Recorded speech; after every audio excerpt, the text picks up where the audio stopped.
আসসালামু আলাইকুম।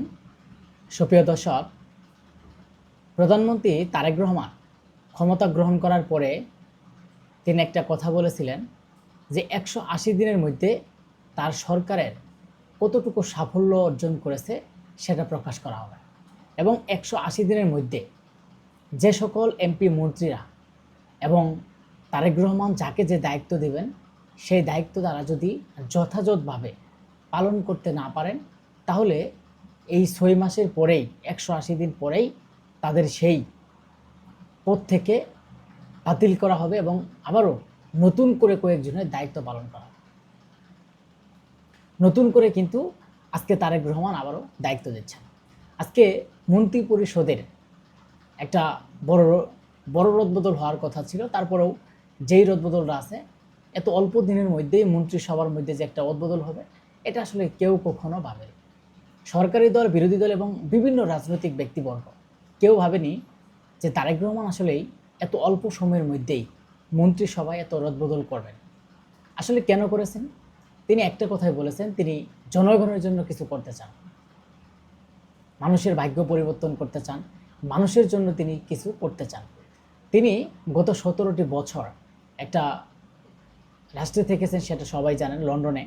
আর সেই দেশের যে নিয়ম নীতি, চলাফেরা, প্রতিটা জিনিস সেই দেশের মানুষকে এবং বাংলাদেশের মানুষকে মুগ্ধ করবে। সে দেশের যে পরিবেশ, সে দেশের যে কালচার এবং সে দেশের যে রাজনীতি, সবগুলোই একভাবে সেই একই পরিবেশ বাংলাদেশের মধ্যেও তিনি করার চেষ্টা করছেন। তিনি প্রধানমন্ত্রী হওয়ার পরপরই আমরা দেখেছি যে কিভাবে এআই ক্যামেরা দিয়ে গাড়িকে নিয়ন্ত্রণ করা যায়, কারণ ট্রাফিক সিগন্যাল কিভাবে নিয়ন্ত্রণ করা যায়, কিভাবে রাস্তায় জ্যাম বাতিল করা যায়, জ্যাম যাতে না থাকে। একজন প্রধানমন্ত্রী যখন যে রাস্তা দিয়ে যায় তখনও যদি সেই রাস্তায় জ্যাম থাকে, প্রধানমন্ত্রীও কিন্তু দাঁড়িয়ে থাকে। প্রধানমন্ত্রীর জন্য কোনো মানুষকেই সেখানে দাঁড়াতে হয় না। কিন্তু আজকে তারেক রহমান ক্ষমতা গ্রহণ করার পরেই তিনি যে জনপ্রিয়তা হচ্ছেন, তিনি যে মানুষের কাছে প্রশংসিত হচ্ছেন, যে তারেক রহমান হয়তো তিনি নিজেকে এবং এই দেশকে পরিবর্তন করতে চাচ্ছেন এবং এই দেশের মানুষকে যেভাবে তিনি ভাগ্য পরিবর্তন করার চেষ্টা করছেন, তার জন্য হয়তো আজকে এই মন্ত্রী পরিষদের এত রদবদল শুরু হয়েছে। ১৮০ দিনের মধ্যে যাদের পারফরমেন্স ভালো, যারা গ্রহণযোগ্যতা রয়েছে এবং কে কিভাবে কাজ করছে, সবগুলোই কিন্তু গ্রহণযোগ্যতার মধ্যে রেখেছিল তারেক রহমান। তারেক রহমান দেখিয়ে দিলেন যে ৬ মাসের মধ্যে কোন মন্ত্রী, কোন এমপি কে জনগণের জন্য কাজ করেছে। কয়েকদিন আগে একটা বিএনপির একটা সভা হয়েছে। সেই সভাতে তারেক রহমান বলেছেন যে শুধু মন্ত্রীদের নিয়ে বলে নাই, যারা মন্ত্রী যে মন্ত্রীর যে দায়িত্ব দেওয়া হয়েছে, তারা যে দায়িত্ব যদি সঠিকভাবে পালন করতে না পারে, হয়তো তাদের সেই মন্ত্রিত্ব থাকবে না, সেটা ৫ বছর যেতে পারবে না, মাত্র অল্প দিনের মধ্যেই থাকতে পারবে না। আমরা আওয়ামী লীগের সময় দেখেছি যে একজন মন্ত্রী যদি অপরাধও করে তারপরেও সেই ৫ বছর থেকে গেছে। কিন্তু আজকে তারেক রহমান যেই মন্ত্রী অপরাধ করবে, যেই মন্ত্রী জনগণের জন্য কাজ করবে না, জনগণ থেকে দূরে থাকবে, সেই আসলে বেশি দিন মন্ত্রিত্ব থাকতে পারবে না। আর তারেক রহমান একটা এমপিদের বিষয়ে একটা কথা বলেছেন, সেটা হচ্ছে যে অনেক এমপির জনগণ থেকে বিচ্ছিন্ন। এলাকার যে নেতাকর্মী আছে, ওয়ার্ড ইউনিয়ন পর্যায়ে এবং জেলা পর্যায়ে, উপজেলা পর্যায়ে যে সকল নেতাকর্মী আছে, তাদের থেকে দূরত্ব সৃষ্টি হচ্ছে। আসলেই তারেক রহমান তিনি সব খোঁজখবর নিচ্ছেন, তিনি এমনভাবে দেশকে পরিবর্তন করতে চাচ্ছেন, তার জন্য সময়ের পরিবর্তন। এখন আমরা দেখছি যে বিদ্যুৎ যে সংকট, গ্যাস, পানি, বিভিন্ন জায়গায় সমস্যা, বিশেষ করে বিদ্যুতের সারা বাংলাদেশে যে সমস্যা, সেই সমস্যাগুলো যাতে অতি দ্রুতর মধ্যে সমাধান হয়, অতি অল্প দিনের মধ্যে যাতে সামনের দিকে এগিয়ে যাওয়া যায়, তার জন্য তারেক রহমান দিনরাত পরিশ্রম করে যাচ্ছেন এবং চেষ্টা চালিয়ে যাচ্ছেন।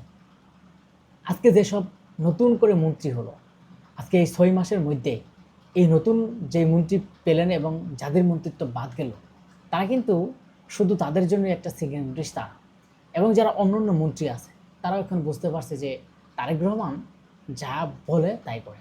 কারণ তারেক রহমান আগে হয়তো বলেছিল যে ৬ মাসের মধ্যে যাদের পারফরমেন্স ভালো হবে তাদেরকে এগিয়ে দেওয়া হবে, আর যাদের পারফরমেন্স ভালো হবে না, যারা মন্ত্রিত্ব করতে ব্যর্থ হবেন, তাদেরকে বাতিল করা হবে, মন্ত্রিত্ব দেওয়া হবে না। হয়তো অনেকেই ভাবছিলেন যে এটা কথার কথাই বলে, কিন্তু না, আজকে তারেক রহমান সেইগুলো প্রমাণ করে দিয়ে আজকে বাংলাদেশের মানুষের কাছে আবারও তিনি প্রশংসিত হচ্ছেন। বিরোধী দল থেকে বলা হয়েছে যে আসলেই মনে হয় যে তারেক রহমান চেষ্টা করছেন, আসলে সত্যি এই দেশকে পরিবর্তন করার চেষ্টা করছেন। মাত্র 6 মাসের মধ্যেই মন্ত্রী পরিষদের এত অদবদল হবে এবং সামনের দিকেও যে সকল এমপি মন্ত্রী যারা যে ধরনের ভুল করবে তাদের সেই ভুল যারা ভুলে জড়িত হবেন তাদেরকে বাতিল করে যারা সামনের দিকে এগিয়ে যেতে পারবেন, যাদের সেই সক্ষমতা আছে, তারাই কিন্তু সেই কারণে কিন্তু মন্ত্রিত্ব পেল। আমরা রাজনৈতিকবিদের মধ্যে দেখি জামালপুরের একজন জামালপুরের একজন বলিষ্ঠ নেতা, যিনি রশিদুজ্জামান মিল্লাত, আমাদের এই জামালপুরের একজন গর্ব। তিনি আসলে তার কাজ দক্ষতা দিয়ে তিনি আজকে যেভাবে সামনের দিকে এগিয়ে যাচ্ছেন, আজকে তারেক রহমানের কাছেও তিনি প্রশংসিত হচ্ছেন এবং তার কাজের প্রতি যেই আগ্রহ সেটা দেখেই কিন্তু তারেক রহমান তাকে আজকে পূর্ণমন্ত্রী হিসেবে দায়িত্ব পালনের সুযোগ দিয়েছেন। এর আগে তিনি কিন্তু যেই বিমান এবং পর্যটনের যেই প্রতিমন্ত্রী ছিলেন, এখন কিন্তু সেই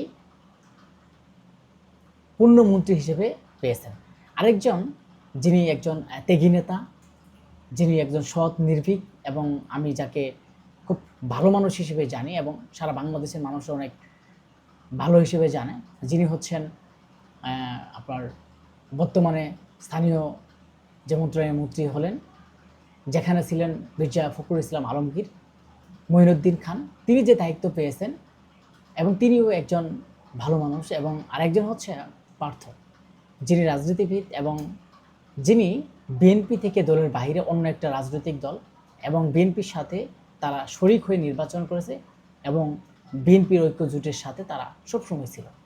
আজকে এই যে মন্ত্রীগুলো, আরেকজন আছে, এই যে মন্ত্রীগুলোকে আজকে যে দায়িত্ব দেওয়া হয়েছে, আমি মনে করি তারেক রহমান একটা সঠিক কাজ করেছেন। কারণ পার্থ কিন্তু আগে থেকেই মন্ত্রী পাওয়ার যোগ্য। আমরা আগেই বলেছি যে পার্থকে যখন মন্ত্রিত্ব দেওয়া হলো না, তখন হয়তো তাকে নিয়ে সোশ্যাল মিডিয়াতে বিভিন্ন জায়গায় বিভিন্ন পোস্ট হতো যে সে সময় অন্য দল থেকে এসে সাকিব পেয়েছেন এবং গণ অধিকার পরিষদের নুরুল হক নূর পেয়েছেন, কিন্তু ববি হাজ্জ পেয়েছেন, কিন্তু এই পার্থ কেন পেল, এটা নিয়ে কিন্তু নানা ধরনের আলোচনা হয়েছে। আজকে কিন্তু সেই পার্থ একটা পূর্ণমন্ত্রী হিসেবে দায়িত্ব পেলেন। এর আগে আমরা দেখেছি যে বাহির থেকে যারা আছেন বা টেকনিক্যাল পদ্ধতিতেও মন্ত্রী বানানো হচ্ছে। হুমায়ুন ফরিদিকে তার পররাষ্ট্র প্রতিমন্ত্রী করা হয়েছে এবং তারেক রহমান আসলেই দল মত নির্বিশেষে দলের ভিতরে যারা এমপি নির্বাচন করেছে তাদের ভিতরে এবং দলের বাইরে যারা ত্যাগী নেতা, যারা সবসময় ছিল, তাদের থেকে যারা ভালো, তাদেরকে যেভাবে মন্ত্রিত্ব দিচ্ছেন এবং তার উপদেষ্টা বানাচ্ছেন এবং তার বাইরে যারা আছে তাদের দলের বিভিন্ন দায়িত্ব দিচ্ছেন। আসলেই তারেক রহমান এত সুন্দরভাবে তিনি এই সামনের দিকে এগিয়ে নিয়ে যাচ্ছেন এই দলকে। তো এই 6 মাসের মধ্যেই তিনি যে প্রশংসিত আরও হচ্ছে।